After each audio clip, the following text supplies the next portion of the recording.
ndonzi Kenan Matiba inobva Chikunda chakwagara. Tinongofara kuti nyika taanayo vechidiki ngavachengetedze rusununguko rwatakawana tichirasikirwa neropa, vamwe tichikuwara, vamwe zvirema kusvikira nanhasi. Vashandise ivhu iro ratakapiwa zita chembera, kwete ngoya kuzoungana mutaundi. Ngauye kupinda kuti vape basa varime, kuitike mukaka, kuitike nyama, kuitike zvikafu zvakasiyana siyana. Ndokuti tigadzire industry yedu kwete yevaridzi. Nokuti maresources tinawo. Ndakaona zvakati wandei atange education.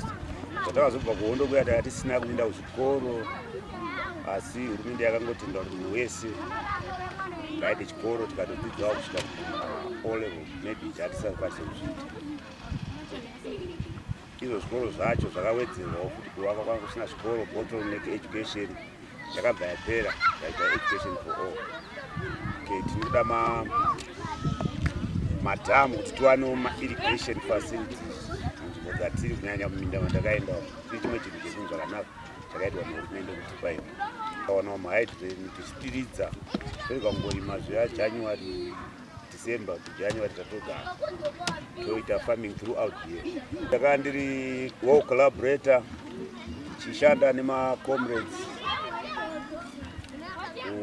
kuita avo ese kuwazi kusauti kune mhandu watsvagira kana zvekupfeka kana vatituma nezvimwewo zvataiwana tega nekuvabatsira. Sometimes unotora kwavaiti kumatidzuru vaigona vakacherera zvombo samwe, then taienda ikokoko vochera tovabatsira kutakura tichiendesa kufront kwavainga vatakura. Best chief kwagava kwandataura kwaSabhu Mugava, vamwe vanoti kudengedza mabhesedi aiti Gava, Gwarada, Chinzabwa, Godzi, tichiuya kuno kwaZairo kusvika tapinda muwirisha. Zvakanakira independence taisongonzwa hedu isusu takazoberekwa hondo yapera, asi taisongonzwa kuti kare kana nyengo mumastritsi vamwe vanhu vanga vasingabvumidzwi kufamba, asi ko zvino takukwanisa kufamba tichitawo mabhizinesi edu.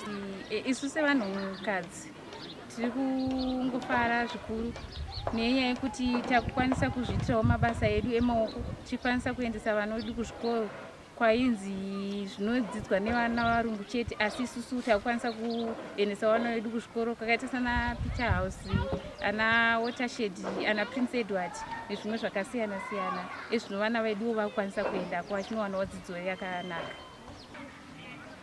Zvinotifadza especially ndakamirira kudivi redu isusu remachechi. Kubva tawana kuzvitonga kuzere takawanawo mukana wekukwanisa kunama tega. Munhu vakuru vedu vaitaura kuti zvakanga zvakaoma kuti temonzwa mvura chechi. Zvaite nemamwe mazita yaitopiwa chechi yeprofita yakanga isiri paMwari yaive yaSatani. Hazvina kuipa izvi zvozvo, ipapo takasunungukawo tikadzoka murugare. Taingoziva kuti kana ari munhu wemachechi aitinhirawo mamissionaries.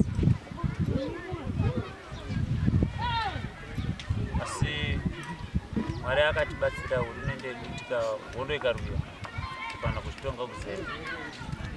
Now tane freedom of worshiping muno hatina dambudziko, munhu anamata chitendero chake chaanoda chanzwa kuti. Unoziva hakuna chinhu chakaoma sekutomanikidzwa kunze ndekukakadzi kwasingadi kunamata. Patiko zvinozvi munhu anamata zvaanoda, anda kunamata nebvudzi, anamata nebvudzi dzake. Anda kunamata akanyarara, anamata akanyarara. Anodawo kunamata akapfekawo bvudzi dzake akachenawo anozvinamatira magemenzi ondiavo. Isinei zvakatibatsira hurumende yedu yakatibatsira kuti nyika yedu isusu pachedu tikure pachinamata. Chedu chatinonzwisa mutauro wedu isusu munyika medu. Saka tinofara kana zuva reindependence richinge rasvika. Takadzidza chinamato chakanaka kubva kuna baba Guti weZayoja, vana Archbishop Mwazha, vana Manhango Betsaida, vana Govere kuMonistry, vana Mtendi ZCC, nevamwe vakangosiyana-siyana vavepo vatoni machechi atokura wakaita sana makandiwa vedu ana mukoma manu ana Prophet Makandiwa ana Prophet Angels wana magainson zviri kuiratidza kuti tikura panhau yechinamata uye tikunzwisana ichinzi Christianity asi zvese zvakabva murusununguko rwedu rwa independence dai tisina kusununga zvazvakaoma kuti kwanzi pana mukana pana mati vasununguka haina zvezvo tinozvitenda kwai tinova nekufara kwakanyanya nekusangana kwatingaite nezuva rakadai nekuda kwekuti isusu takazozvarwa zvedu hondo dzichinge dzapera asi tine nhoroondo dzatakanzwa dzakapindwa kana kuti dzakarwiwa nevakuru vedu kuti tizosvika pakusununguka kudai. Saka tinoda kungoti kune vechidiki ngatibatanei tisimudzire nyika yedu iende mberi. Hakuna umwe angazoya achitisimudzirira nyika yedu. Saka imwe nhau yandiri kuona kunge iri kutikuvadza vechidiki inogona kuita senhau yemadrugs, vanhu vari kutora zvinodhaka.